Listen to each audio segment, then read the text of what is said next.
they got in, they couldn't get out. They buckled when it came to doing their homework on just who they were actually fighting. If you go out and ask our people, well, who are we after, you're going to come up with all kinds of answers. I just left Washington, D.C. for a second time, and I remember I was there, about a month and a half ago, and they had the Ku Klux Klan in Washington, D.C., and over 4,000 people showed up to chase 44 little funky white people. And so when I spoke at Howard, I told the students that, I didn't think it was too brilliant. They was telling me, man, I was out there, I fucked the Klan dude up, and I hit that motherfucker with a rock, man. Fuck your motherfucker, it was, I said, well, hey, man, that's cool, but the World Bank is meeting next week, what you gonna do over there?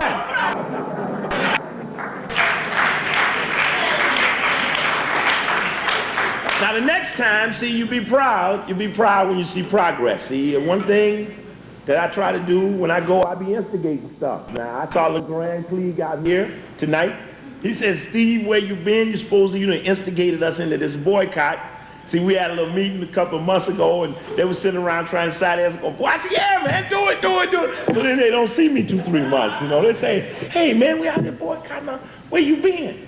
Boy, we've been out there in the trenches pushing it. But that's what we do. Wherever we go, we instigate the people into doing more things. To say, hey, somebody need help, then hey, let's get in the pocket, let's give them the money. Somebody need this, let's do that. I just left a lot of places. We just started all kind of shit going all kind of directions. Yes, you wouldn't believe, but so after I scolded the Howard students for a couple of nights, and I asked them the same questions I always ask y'all who run the World Bank, who run the IMF, and World Bank 4 blocks down the street from Howard, they didn't even know who ran the shit. And half the students there was in business, economics, or finance, and they had never heard of the Paris Club or the Bank of International Settlements or the IMF. They didn't know nothing, and they was in one of the top black schools in the country. So don't worry, they didn't answer the questions right either, so don't feel bad. And I'm like, who run the IMF? Just to sit, who run the IMF? Yes, brother. Who? Is that brother Quasi back there getting that answer wrong? I'm gonna jump you, man. There ain't no Barbara Canova run no IMF. Barbara Canova run the World Bank. Michael Camdesis run the IMF. But that just go to show you again, don't feel bad. You ain't gonna know when I come back here and ask you again. Because I don't give a fuck what I say. You love the white people so much you will never give a fuck about your own life enough to go check the names out. I swear to God, I'll come back here again. You'll look at me just like you looking at me now. You ain't gonna bust a peep. Watch this here. Who run FEMA? Who run FEMA? Who? No, they got a new one now, Fujian. See, they had a black guy named Backward. Now, he got a new one now. They don't trust the blacks no more. That's why all these nigga mayors in trouble, because if they gonna pull the Ollie North shit off, they don't trust them no more. So they whipping them all up right here one last time. Good, Coleman Young. They whipping them up because they don't trust them right now. So they whipping them up, and so they took Beckworth out too, because they didn't trust them. But anyway, that just see, we don't know. They gonna pick us up. Nobody care. Say, because you love the white people. Don't y'all love the white people? How many of y'all go to school here in Long Beach? How many of y'all, what the fuck y'all doing here?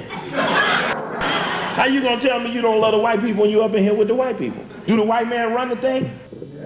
What did the white man ever do to earn your trust? What did he prove to you about what he was giving to you was any measurement of the truth? Don't tell me you don't love the white people.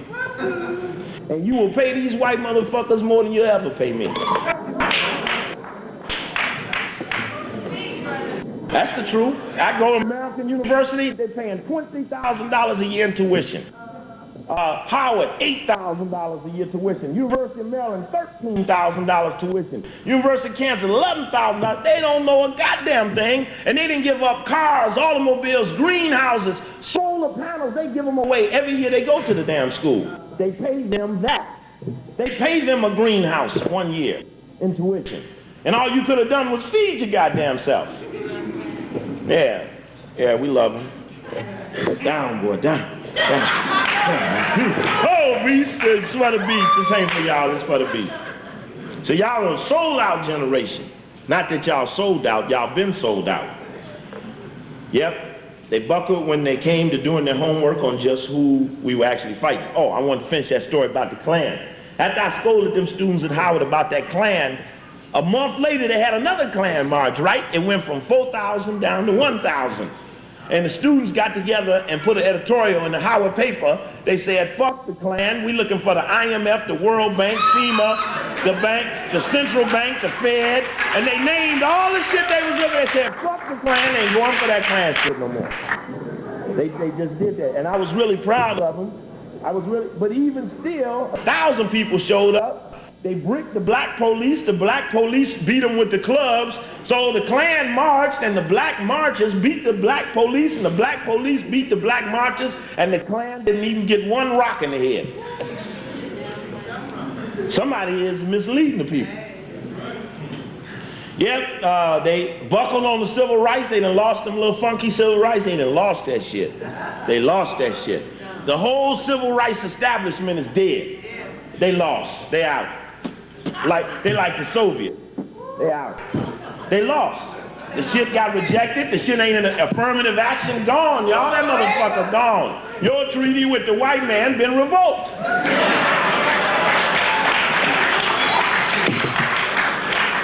And don't tell me you don't love him because he didn't revoke the shit and you still sitting with him. Yep. They failed. Integration failed. Integration failed. Integration was infiltration. And they failed on who done it. See, they ain't never gonna tell you who done it. That's the problem. It's a big murder mystery. Somebody is killing your ass and they have conspired to murder you and don't nobody know who done it. They buckled when it came to delivering retribution. They buckled when it came to delivering retribution. You see, the reason they keep harming you is that nobody won't fuck them up when they touch you. And when they don't suffer no casualties, goddamn, what you gonna do? You know, sister, y'all got one of them brothers, y'all keep dipping in that pocket, brother, don't, you know, hey, let's go here, brother, let's go there. Wearing them little pockets out. Brother, you know, you be dabbling on that, sister, you keep pulling on them. Never coming up with nothing of substance. You just keep doing it because there ain't never no consequences. And so that's what happened when you got sold out. There was no retribution. They failed to effectively, independently investigate the murders of the key black leaders. Yes. What really happened to Harold Washington? Yeah. 1,300,000 people love him in Chicago, and then but one person investigates his murder, and you looking at him. And I done told that lecture in D.C., told D.C. up on what happened to Harold Washington. They all want to know. Cincinnati, Columbus, Ohio, Detroit, Michigan, University of Illinois in Champaign, did it here in Los Angeles. Hey, everywhere I go, I tell them what happened to Harold Washington because I'm going to lead them all back in there. There's 10 names I got on who did it to Harold Washington. All I'm going to do is get the 10 names and say that if we catch these 10 people and put them in a room and torture their ass, one of them gonna tell who done it. Hey, who independently investigated the murder of Mickey Leland? Mickey Leland. Who investigated the death of Richard Green, who after 18 months of struggling to get control of the school board in New York, drops dead with an asthma attack at 51. Who checked for him? Anybody check for him? See, y'all tell me y'all love me, but the ones everybody love, they don't check for them. Hey, what was the independent result of the Atlanta child murder investigation? Y'all didn't go for this shit, did you? If y'all know the shit wasn't true, then where's the facts to prove the shit? Martin Luther King, the white boys do the investigation. Still arguing over the Malcolm X thing.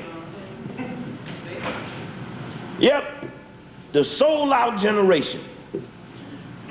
They failed to control the cities when they became the black mayors.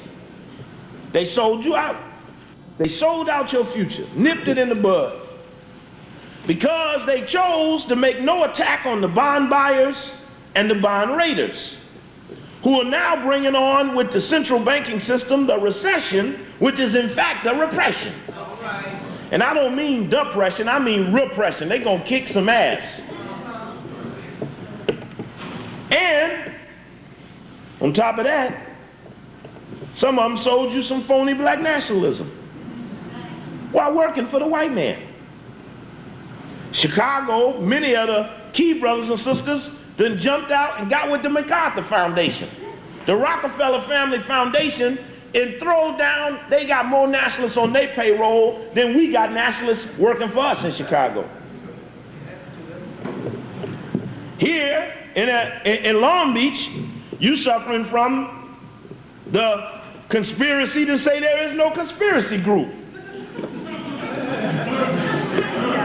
There ain't no conspiracy to destroy the black people.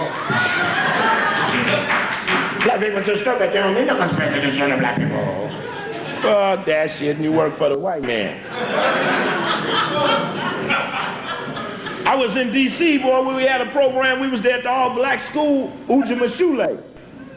Boy, some black people was up in there, man. They said, brother, we want you to wear some African clothes and shit, and we want you to do this and that. I said, well, look here, brother, when I be up in lecture, I be shit in my back pocket and my drawers and under my legs, and I cover up real good. When we got to talking, boy, they got out and they did the African prayer. They got on their knees and called their ancestors and did everything. And the man make $4,000 and come to give me my share, he offered me $200. I said, now you talk all that African shit and we get downstairs and you pull European on me. Wait until the end of the shit and got European when it got to the money. That's my man, Baba Zulu.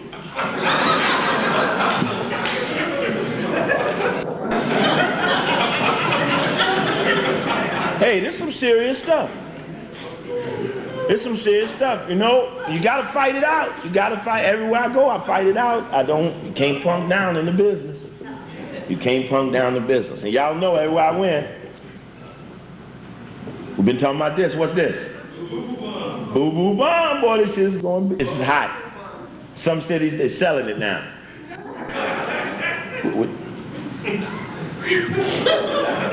Shit works. Shit works. The Boo Boo works. Don't think the Boo Boo don't work. The Boo Boo work. Last night I was in Chicago. Yeah, this shit work. Yeah, you just tell somebody you're gonna throw some Boo Boo on them and they back up. Yeah. Watch it. Right? Throw me that Boo Boo. In my Boo Boo. See? If you just look here now, you keep fucking with me, I'm put some boo-boo on you. When you go to toss the boo-boo, they gonna back up. Because they don't want to get it on them to find out if it's boo-boo for sure. So don't tell me the boo-boo don't work, the boo-boo work. Hey, you think some of them white people got billions of dollars in their pocket, you think they can go to the go to the Bohemian Club and say, guess what happened to me today? That dude boo-boo on me.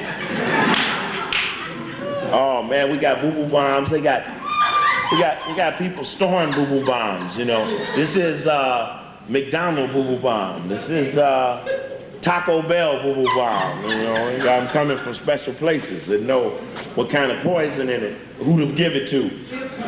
Yes, so you're right. Now, let's see here. We're going to talk about a few things here tonight. I want to. One is to say that. I was in Chicago last night. I was saying they had a program for Fred Hampton. You know, we're coming up on the Black Panther anniversary again, and this is an assassination in Chicago where Fred Hampton and Mark Clark were killed, led in an attack by the state's attorney, Edward Hanrahan. And my point in the lecture last night is Sister Fred Hampton's wife was there, and a brother Fred Jr., who was in the womb of the sister who was sleeping next to Fred Hampton the night of the assassination. Little Fred was in the womb, and little Fred is a big, strong brother. Now, he organizing them little brothers. Y'all look out for little Fred. He coming. Little Fred coming. He gonna carry on where his father left off.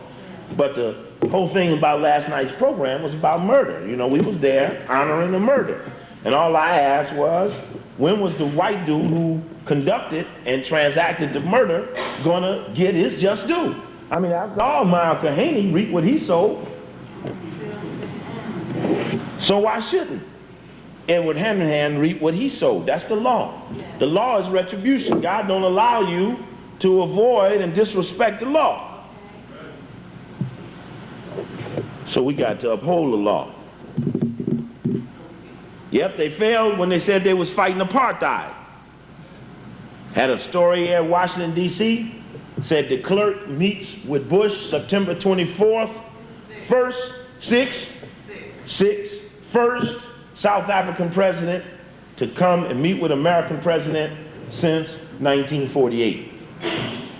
So what we're saying is that the anti-apartheid movement, having been duped by the Mandela connection, now has allowed something to happen that hasn't happened in 42 years. Oh no, brother, this is black laziness. We're not winning sometimes because we just ain't fighting. You ain't gonna, sure he didn't fall down because you didn't swing at his ass. That's one thing my man Marcus said. We had the first world white, the World Consolidation of White Power in 1992 at Compton College. When Brother Marcus did the introduction and they heard Marcus all over the country, he said, well, it's gonna be a fight. Might as well get a punch in. Because it's surely gonna be some throwdown. Show you right. Show you right. Yep, they failed when they taught us about where to go to transact the fight. You see, now that the United Nations is it, you know it's it now. Now that the United Nations is it, where's our strategy for it? Ain't nobody was doing that. And nobody in New York, there ain't no New York strategy to go up in the United Nations. Everybody there from all over the world. All you gotta do is bust up in there good 2-3 times. You're gonna get you some results, but don't nobody go there. Somehow everybody led us not to go there. But that's over. We'll be there. And so we come through that moment where we recognize that in the spite of all of the things that have happened, in 1988 to 1990, almost the entire world leadership changed. Just like it did in a phenomenon from 1962 to 1964. Now I asked you to go back and get a newspaper and start with the index 2 years ago and count the countries whose leadership changed. Somehow, somebody pulled the whistle, the shift ended, and they changed in shifts. And they all seem to understand the shift change. Somehow, they all know there's a new beast coming. There's new values, there's a new order, but who is in charge? Who is navigating this operation? Which is the key cave? And so that's what we're going to talk about. Because yes, all the cave dwellers are uniting, centralizing their social, political, and economic systems. They have broke down the inner walls of their caves, a white brotherhood. They are uniting against you and me. They need all of each other to pull it off. Yes, it's going to come down to muscle versus truth. White Russian and white American have united. The East jumped in the lap of the West. It was a money thing. Japan, a technological subordinate to the United States, has risen to lead the Asian cluster. Just yesterday, 2 days ago, they sat down with Mexico to open up the free trade agreement, to hook it with the Canadian free trade agreement, and there you got a North American cluster. They in fact said that the world would be fostered by 3 clusters. North American cluster, led by the United States, a European cluster, of which the Soviets will be a part of, and an Asian cluster led by Japan, which China will be a part of. That sounds like trilateralism to me. Sounds as if the organization nobody really wanted to talk about ended up becoming the sphere or the framework for the upcoming world order. Back in the latest issue of Foreign Policy magazine, in an article by Richard Ullman, is a discussion about the 3 clusters of the world. How the world has now come down to the 3 clusters. And boy, when I go through this discussion about what they're saying right now about Africa, They said the third world is out. The third world movement is dead. They said the third world bargaining chip is out. The Russian won't protect them, won't give them nothing. We got them butt naked now. They calling it out. They need to be called upon about what it is that they're setting up. But the main thing to the centralization and to this clustering movement and this movement toward a new world order, the most important about it, which I must affirm and I must reaffirm and I must reaffirm to you here and now, is that this new world order is a satanic movement. It is an evil cabal. The chief lieutenants of evil are its main navigators, and yes, it is a conspiracy. Yes, two or more got together in secret and conspired illegal actions against the will and to the harm and detriment of another. Yes, fucking right. It is a conspiracy. It was, and it still is. Make no more mistake about this upcoming world order. The American white boy won. The American white boy won it. Amongst all the white boys, he became king of white folks' hill. They it. Which means that if there is a beast and you at the one who won spot, do you understand what God did for you? He put you in the spot with the one that won. There was a big war out there with white people. And the white boy here won, and he put you right here within his reach. See, I always talk about change the things that you can reach, and they done put this white boy right within your reach. Ain't you proud? Ain't you proud to be within the reach of the beast? Yes, the American white boy has become chief of police in the upcoming world order, but it wasn't an easy job. See, they fucked John Kennedy, they fucked Robert Kennedy, they shot Wallace, they shot down their little children at Kent State, they did the Black Panther thing, they went up into Jackson State, they fucked with the Pope, they fucked with Reagan. Yeah, they had to do a lot of shit just to get it here. They had to have Korea, they had to have Vietnam. They played a lot of little funky games to get it just to this spot. It's a whole lot of blood on their hands. So it's too late for them to stop now. They in it too deep. This is a big thing. They 498 years at pulling a big right arm on KO and even God. So they see it. So it'd be too difficult for them to change. And so within the midst of this, white boy having won the world war, there's still the conspiracy to say there is no conspiracy. We're going to talk a little bit more about that. Now, one important thing I would like to share with you is just really what is happening in the world. I got a couple of little articles here. First thing on my list I don't want to forget. Every city I go in, we talk about blacks and Jewish people and update in the 1990s, and that's something we're going to talk about in this program too. But I want to do this early to make sure that it's in. Don't forget about the month of December.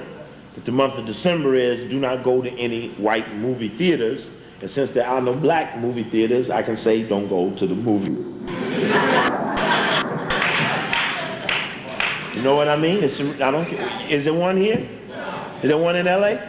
Oh, the Ballin', right. Got one. Go to the Ballin'. If they're doing it. No movies in December. Anything Hollywood made. I can't even say do that. But we're going to talk a little bit more about that, but that is an issue that resulted from the NAACP convention, where Brother LeGrand and the other people in the Coalition Against Black Exploitation, and Brother Menelec, and Brother Kendall, and others, Brother Marcus, and all other good brothers and sisters there have got involved in a nationwide boycott in repudiation of the things that they discovered when they had that little seminar there on blacks and Jewish people in Hollywood. And you know, Ben Hooks had repudiated them by 6 o'clock. He was on New Orleans. No, I ain't got nothing to do with that, you know, tapping, dancing, and everything else, making sure he can do nothing for the people some more. Okay, here's one article. It's in New York Times, Thursday, November 20th. George Bush meet Woodrow Wilson. Now these little articles I'm showing you about the world order thing, and each one of them will bring up a little topic of discussion I want to share with you.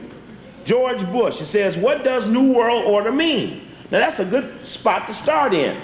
The article talks about George Bush and the concept of New World Order, and it talks about Woodrow Wilson as being the originator of the idea that there should be a New World Order. Well, what's interesting about that is that the idea didn't come from Woodrow Wilson. But by making it look like it did, you get the idea that this ship started somewhere in the middle of the Atlantic Ocean and then decided where it was going. As opposed to when it left White World, it knew just what it was doing when it left, and it knew just where it was going. See, so they run a little story, said in the wake of the Iraq conquest of Kuwait, President Bush seems to have revived the Wilson proposal in his address to Congress on September 11th.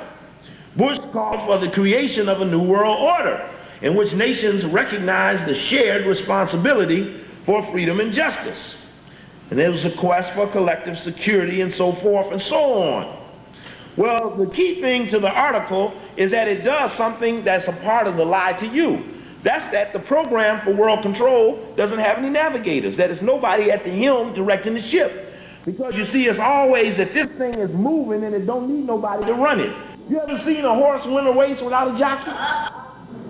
Even if the damn jockey fall off, the horse is disqualified, he can't win it by itself. So can't no ship just go into no port and conquer no land. Somebody got to come off the motherfucker.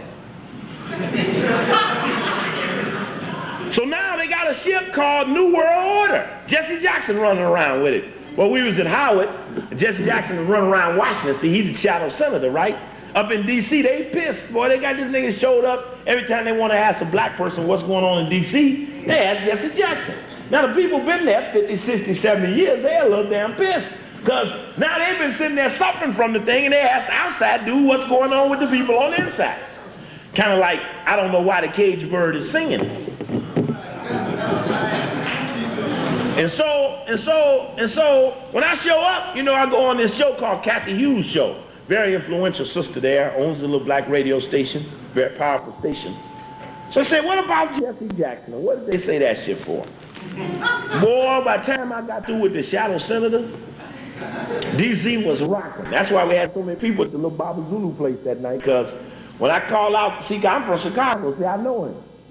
So we go to DC, so they running the students, they got, Jesse was walking around the campus at Howard with Andy Young and Earl Graves.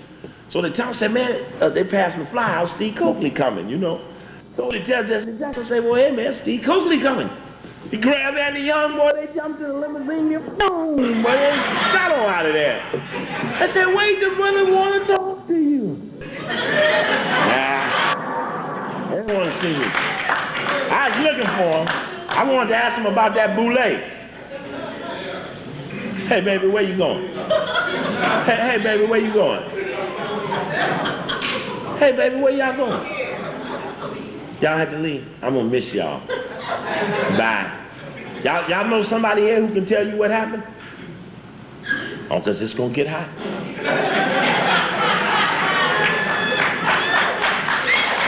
Here we go.